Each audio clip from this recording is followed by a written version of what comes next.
Vascaíno do Cerrado. Fala galera vascaína, eu sou o Thiago Fontes, falo direto de Brasília, Distrito Federal, trazendo mais um vídeo para o canal. Vamos bater um papo, trocar uma ideia. Atualizações nessa segunda-feira de apresentação do elenco do Vasco, reapresentação. Começou o ano aí para o futebol do Vasco. Antes eu pedir uma moral, deixa o joinha, deixa o like, se inscreve no canal, que é importante para ele ser indicado no YouTube, tá? Ativa o sininho, comenta, que ajuda a impulsionar o canal na plataforma no YouTube. Bom, eu não gravei mais cedo porque não tinha o que falar, gente.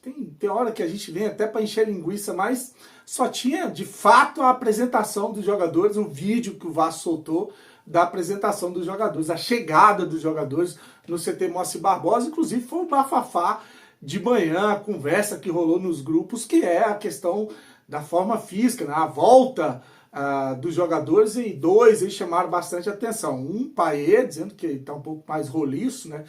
Que enfiaram o pé na jaca, e o Cocão, cara. O Cocão, tem fotos aí, estão comparando ele mais magrinho e voltando agora das férias, totalmente redondo. Não sei se de repente a câmera ou se fizeram alguma montagem, mas no vídeo dá para ver que o Cocão voltou um pouquinho mais cheio. Então, essa reapresentação ela serve também para os exames, para ver como é que se o jogador se cuidou nas férias, qual é o trabalho que vou destinar para ele agora de pré-temporada, a questão física, emagrecimento, né?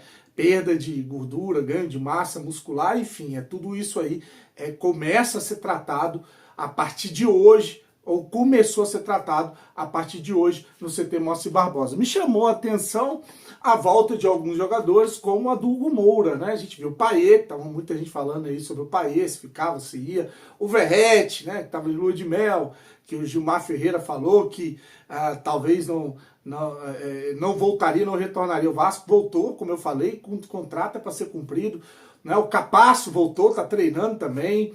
Enfim, chamou a atenção essas voltas, e o Hugo Moura, como eu falei, né? Porque o Hugo Moura, para mim, ainda não há uma explicação da situação envolvendo o Hugo Moura. A única explicação que a gente tem de atualização é do Vene Casagrande, que a negociação envolvendo o Léo Pelé não tinha ali a questão da dívida do Vasco referente ao empréstimo do Hugo Moura. Empréstimo, gente. Um empréstimo é a grana que o Vasco tinha que pagar, cerca de 2 milhões de reais, uma coisa assim, ao Atlético Paranaense, porque o Atlético cedeu o jogador por empréstimo ao Vasco. Aí, o empréstimo, se eu não me engano, o contrato, que era até dia 2 de janeiro, era final de dezembro, enfim, um contrato que provavelmente já se encerrou, esse contrato teria que ser renovado, né? Então eu não sei o que foi de acordo, ninguém de imprensa, de mídia, noticiou algum acordo entre o Vasco e o Atlético Paranaense referente à contratação em definitivo, ou a permanência, ou um novo empréstimo do Hugo Moura. Então, para mim,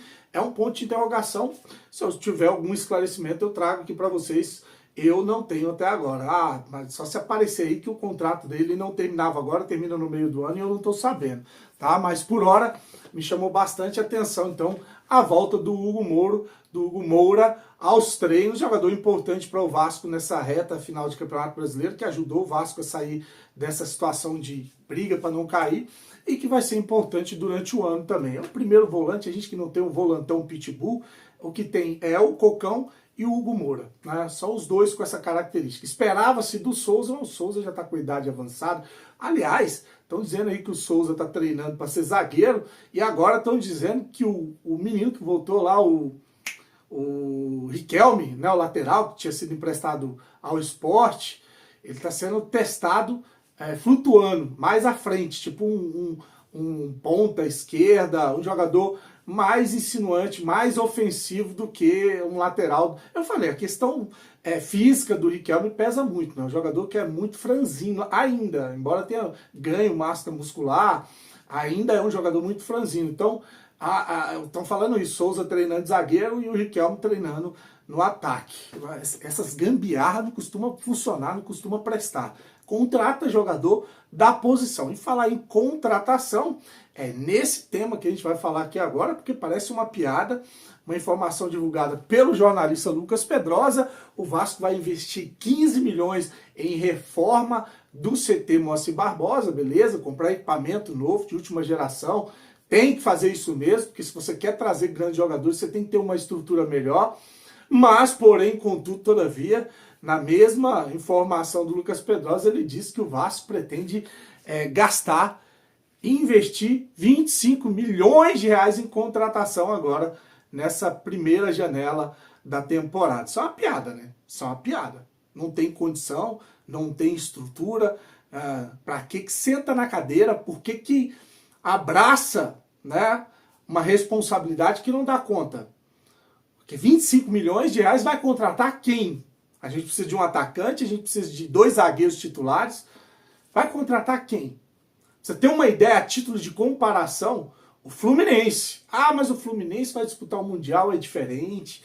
A visibilidade, os jogadores querem ir para lá, mas o Fluminense pagou 29, ou vai pagar 29 milhões de reais em 70% do passe, ou dos direitos econômicos do volante Hércules do Fortaleza. 29 milhões de reais, 70% dos direitos econômicos do Hércules. E agora fechou, encaminhou a contratação do Canóbio, que o Vasco estava interessado. O Fluminense adora jogador que o Vasco está interessado também, né? O Vasco estava interessado lá no Terans, aí o Fluminense foi lá, contratou o cara, não deu certo, está encostado no Fluminense até hoje. Não jogou, parece que vai sair. Então tá aí, o Fluminense encaminha com o Canóbio, contrata 29 milhões, 70% o Hércules, e o Vasco vai investir 25 milhões em contratação. É o mesmo elenco, cara. A luta que o Pedrinho tá tendo aí é para manter o mesmo elenco, para renovar os contratos, né, ou para estender os contratos. E se não trouxer jogadores aí que cheguem para complementar o time titular, não tô falando nem questão de elenco, a gente tá falando de zagueiro titular, a gente tá falando de atacante de lado de campo titular. Se não complementar, é mais um ano passando raiva, infelizmente.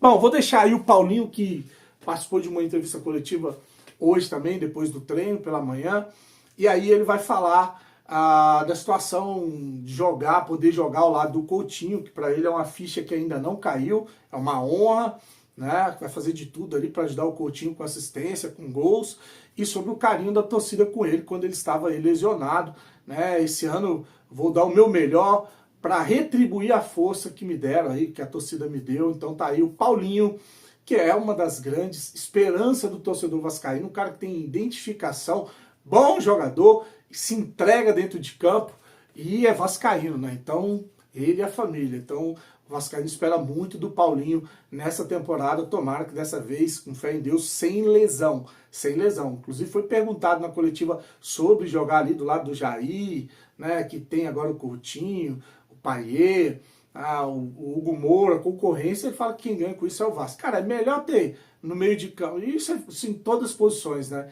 É melhor ter bons jogadores brigando por posição do que ter um jogador responsável por carregar o time no colo, nas costas. Então a questão do meio de campo, acho que no time do Vasco, eu acho que é o setor que está mais servido, mais bem servido. Né? Em segundo lugar, os laterais. Mas para mim, ataque e defesa, ainda falta muita coisa ainda para a gente ter um elenco qualificado. Estou falando de time titular que a gente não tem, imagina um elenco qualificado. Basta ver o Cruzeiro se reforçando. Bem que o Cruzeiro está botando todo mundo acima de 35 anos lá, né? E nenhum desses jogadores do Cruzeiro, é importante também frisar, né? Porque parece que a gente fica com... Eu vejo vascaíno por inveja do Cruzeiro. O Cruzeiro está levando jogadores que não eram titulares dos seus times, tá? O Dudu estava escanteado, o Bunda de Silicone estava escanteado, o Bolazier era titular, mas foi dispensado. Enfim, cada um com o seu problema. A gente está vendo aí o mercado da bola, as movimentações, e o Pedrinho aí disse que vai botar 25 milhões de reais em contratação para a temporada 2025. Deixa aí o Paulinho, curte, se inscreve no canal, fique com Deus, deixa o comentário e saudações vascaínas. Para mim é uma honra estar aqui do lado do Coutinho. Eu falei para ele quando ele chegou aqui que sempre acompanhou o Coutinho, a carreira dele toda, inclusive quando ele jogava no Liverpool, falei para ele que não perdia um jogo dele. E às vezes a minha ficha nem cai, que eu tô aqui do lado dele ainda. Vai ser uma honra jogar ao lado do Coutinho. Já tá sendo uma honra estar aqui ao lado dele. Falei para ele que a ficha ainda nem caiu ainda. Coutinho é um grande jogador, um craque, um ídolo para todos nós. A gente sabe que ele veio para nos ajudar e eu vou fazer de tudo também para poder ajudar o Coutinho. Eu me cobro muito, sempre falo para minha família, a torcida do Vasco é diferente. Ela me apoiou de uma forma incrível quando eu lesionei. E eu fiquei com aquilo guardado para mim, porque foi o momento mais difícil da minha carreira, foi um momento onde eu precisava de muito apoio. E a torcida do Vasco estava ali, a minha família estava ali. E o que eu disse para minha família e prometi à minha família é que esse ano eu vou dar o meu melhor dentro de campo para tentar retribuir o carinho que eles têm por mim.